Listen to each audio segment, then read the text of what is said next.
Hello, good morning. Also, today this is just money. I'm just coming to work. I'm not with my class. I'm not even ready to make this particular clips.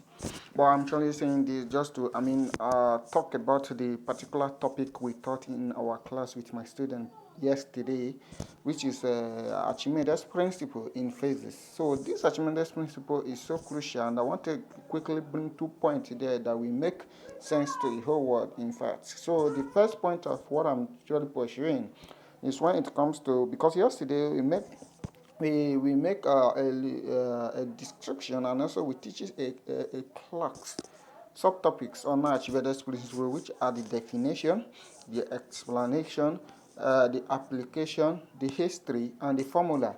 These are the things we teach in Archimedes principle. We taught in Archimedes principle yesterday. So I just want to quickly use this particular time to quickly talk more about the formula. You know, the formula, according to our own explanation yesterday, is equals to FB is equals to PVG. And the FB is actually referring to the buoyant force or forced buoyant. So in every steps in physics, or in every terms in physics, they are tend to be abbreviation for it. Like L, you know that is for length, M is for meter, H is for height. So F is for force. When you add the B is known standing for the buoyant. So actually, first and foremost, we actually say what is Archimedes principle yesterday, and we said Archimedes principle is when an object is being immersed in a fluid. So the force the force of the fluid is proportional or equal to the force of the object. So to make it buoyant, to make it float. So, and according to our formula that we listed down yesterday, it is FB is equals to what? PVQ. The P is not ordinary P. It's not ordinary P. I will translate it later on. So the P is written like this: PVB, PVG. Sorry. So and the FB, which is the buoyant force or force buoyant, is equals to what? PVG. The P is the density of that fluid, and the V is the volume of that fluid, and the G is the acceleration due to gravity as it moves. You know, when we talk about something that has to do with fluid, when we talk about something that has to do with the three states of matter such as solid, liquid, and the gaseous state, then we're actually talking about gravitation must come in. That is just the fact.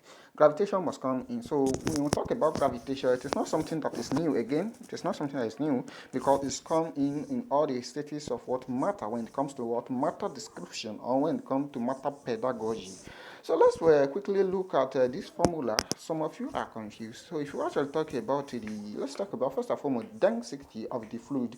When I mean the density of the fluid, they are talking about the exterior and the exterior description or characteristics of that what fluid. Let's use water as a case study. So if you are to put the water inside a bowl, first and foremost to calculate the density, you have to know the amount of water. You have to know the height of the water and how the weight of the water also. So when you know all this, then you have definitely know the density of that particular fluid. So let's go to the what is it called? The V, which is the volume of the fluid. Then if you talk about the volume, it is clear. It is in a clear state. When we talk about volume, we're actually talking about the quantity of a particular product. But volume is best used for liquid substances. You can't say what is the volume of that yam. It is not possible because yam is a solid what substance. So when you come to yam, you say what is the quantity of that yam. So volume is a word used in terms of liquid states of matter, while quantity is used in terms of solid states of matter.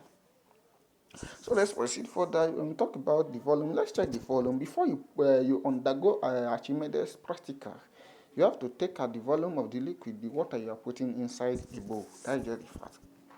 So let's proceed further and talk about something very crucial and very important again, which is the acceleration due to gravity. You know, when you put the fluid inside a bowl, let's use water as case study. When you put the water inside the bowl, then you calculate, first of all, calculate how the water is, the heavy, the NS, because fluid are different. So when we talk about fluid, we will still be in a fluid are they are of different nature. That is just the fact. So it's not only water that is fluid. So if you use water as a case study, then you know the density of that particular water, which is the weight and how it look like. So that is it. And then we'll come to the volume of the water. So if you put water in, say, a bowl, let's use a stainless plate as a case study. So if it is full, then you know the volume of this particular one. So then you come back to the other aspect of it, which is acceleration due to gravity. If you put any object on it, if you impact on object on it, you will see that, yeah, the gravity, if we immerse any object in it at all, yes, you will see that the object will be floating, it will be buoyant. So the floating of the object up and down actually define the gravitational force that is taking place. You know, there are some objects that when you place it inside a river, it will sink. It will sink particularly. So there are some objects like that it will sink. So there are some objects that you want. So the process or the situation of the object to sink is because there is a presence of law of gravity. That is all you have to know. The presence of law of gravity. That is it. So let's proceed further to the next point. This point we have done with now is just the formula aspect of it. Let's proceed to the next point, which is the history of Archimedes' principle. The history of Archimedes' principle was being invented by a Greek mathematician and also an inventor, which is known as what? Archimedes.